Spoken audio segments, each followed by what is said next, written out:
In this segment, we're going to talk a little bit about when a person should consider Medicare. So, before we get started in that broad topic, I want to explain that Medicare Part A generally has no cost to it as long as you've worked or a spouse has worked for 40 quarters or more. Part A has no cost. So I'm going to put 0 here as far as the cost of regular Medicare Part A. Part B is a major consideration because it's income related. If your income is, for a single person, $85,000 or below,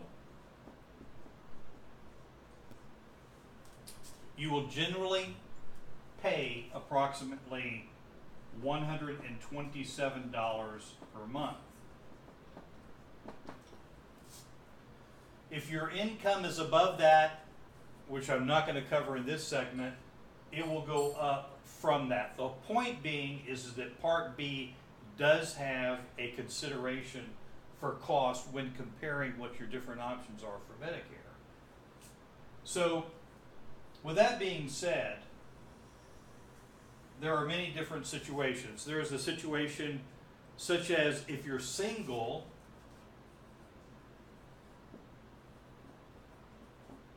with no dependents,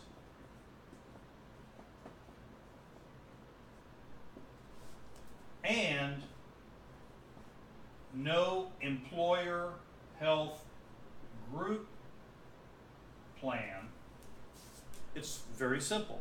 You have to sign up for Medicare when you are first eligible, and it will generally cost you $127 a month. If you are single with other coverage, meaning you do have an employer group health plan,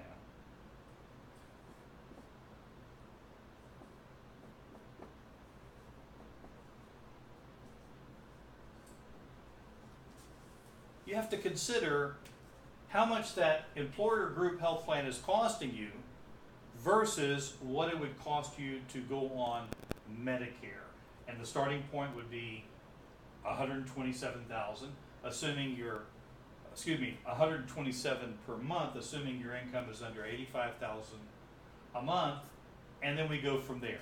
And so we're going to talk a little bit about the different other options and what they're costing in a different segment, but there are many different considerations about when a person should consider Medicare. So let's say you're married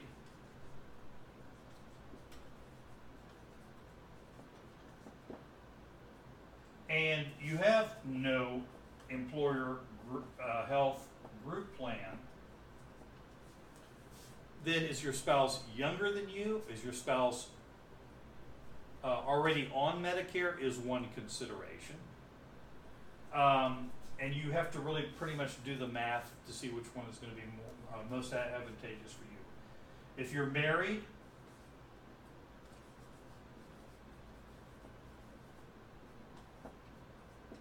and you do have an employer health group plan, there's many considerations.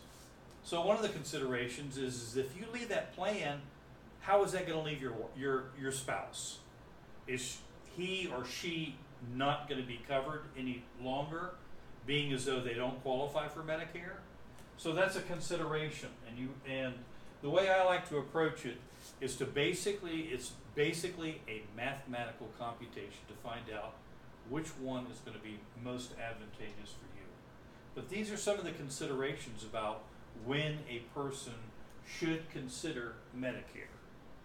That's why a person such as myself is important to get together with, so they can help you go through these and be able to figure out what's going to be the best option for you. So we're going to cover in another segment the different costs, the other costs, like adding a supplement to Medicare, if that's your choice, Or you might want to, you might want to consider a Part C plan, which encompasses all of the medical of Part A and B, plus adds another drug, or adds a drug plan to your coverage.